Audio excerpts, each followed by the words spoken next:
ధాన్యపు గింజలకు సంబంధించిన పరిహారం కూడా పరిహార శాస్త్రంలో చెప్పారు.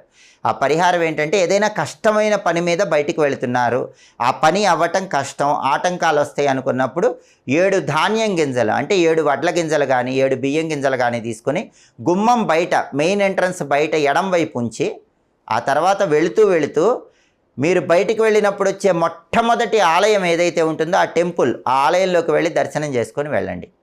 ఖచ్చితంగా మీ పని సులభంగా పూర్తయిపోతుంది.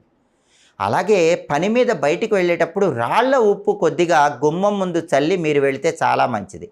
ఆ తర్వాత ఇంట్లో ఉన్న వాళ్ళని గుమ్మం ముందు మీరు చల్లిన రాళ్ల ఉప్పుని చిమ్మేసి ఆ రాళ్ల ఉప్పు ఎక్కడైనా చెట్టు మొదట్లో వేయమని చెప్పండి. అప్పుడు కూడా మీకు పనుల్లో ఆటంకాలు ఉండవు, విఘ్నాలు ఉండవు, కార్యసిద్ధి ఖచ్చితంగా లభిస్తుంది. కాబట్టి రహస్య పరిహార శాస్త్రంలో చెప్పిన ఈ పరిహారాల్లో ఏదైనా పాటించండి, పనుల్లో ఆటంకాలు తొలగింపజేసుకుని కార్యసిద్ధిని పొందండి.